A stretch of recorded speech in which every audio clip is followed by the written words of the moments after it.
the aftermath of the Parkland shooting, a group of teenage survivors started destroying political norms, Mortal Kombat fatality style. Now, given that this was an opponent the NRA had never faced before, they handled it poorly. But lucky for them, Donald was there to pick up the pieces and put forward some dumbass proposals to get people fired up. But to be fair, some were actually reasonable. We're going to do strong background checks. Okay, an insanely popular idea that the NRA is against, but go on. We're going to work on getting the age up to 21 instead of 18. A positive step, but not one that will dramatically reduce gun violence. We're getting rid of the bump stocks. I wonder why they're throwing up this sacrificial lamb even though the Florida shooter didn't use a bump stock. Maybe they're a small mod that doesn't really sell as much as the popular AR-15, which you can still fire, almost like an automatic weapon in the absence of a bump stock.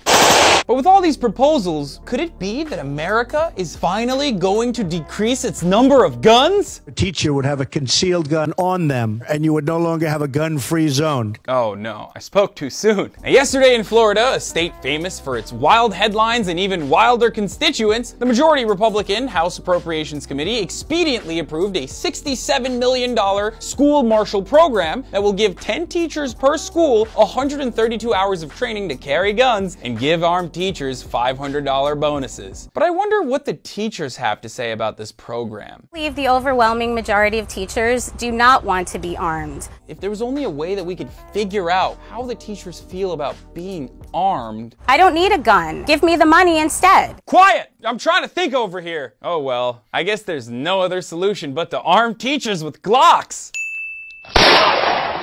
I just fucking shot myself. It's so dumb that even the NRA was like, wow, that's a dumb idea. And that was back in 1999. We believe in absolutely gun-free, zero-tolerance, totally safe schools. And even before we get to the multitude of reasons why this is dumb, let's talk about how big of a slap in the face it is to Florida teachers, a state where teachers have to beg and pay out of pocket for school supplies. Most will spend $500 of their own money on supplies a year.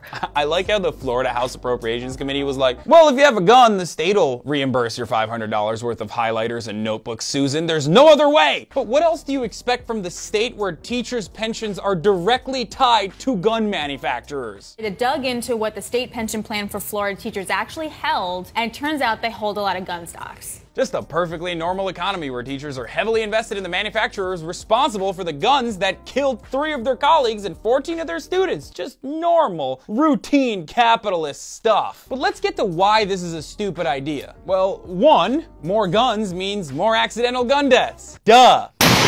Number 2, the NYPD, which trains officers specifically to handle active shootings, has an 18% hit rate. So tell me how your home ec teacher is going to operate better than a cop. Well, I guess the only cop that could do that is kindergarten cop.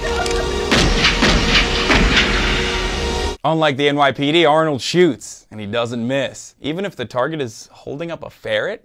Also, speaking of shooting targets, these trained men and women in our law enforcement community still end up killing the wrong person or unarmed citizens all the time. Or did y'all collectively forget about a little thing called Black Lives Matter? But you know, yeah, you're right. Let's arm our underpaid teachers who already have to deal with maniacal kids on a daily basis with an arsenal of weapons so they can deal with instances like this appropriately. Arm that person. Problem solved. Also, the whole idea of arming people with guns comes from the good guy with a gun myth perpetuated by unaware idiots who think they'll rise to the occasion at a moment's notice. I really believe I'd run in there even if I didn't have a weapon. No, you wouldn't have, you out-of-shape coward. You're afraid of birds. But, according to the NRA, I guess there's just simply no way to solve this problem, which many Western democracies have magically solved. The sad truth is, the NRA has no desire to solve gun violence because gun violence ends up selling more guns. And luckily for them, they've brainwashed a subsect of our population so effectively that they can just sit back and let these maniacs come up with insane proposals that they themselves could have never imagined putting forward. And now the reactionary machine does the work for them, and then we end up having to discuss these insane policies instead of real solutions. So fuck the NRA, share this video with your friends, and don't forget to listen to the fucking kids. They have the answers. I'm Hassan Piker. Please don't forget to follow my Instagram at HassanDPiker, my YouTube at Hassan Piker, and my Twitter at Hassan the Hun. And this has been The Breakdown.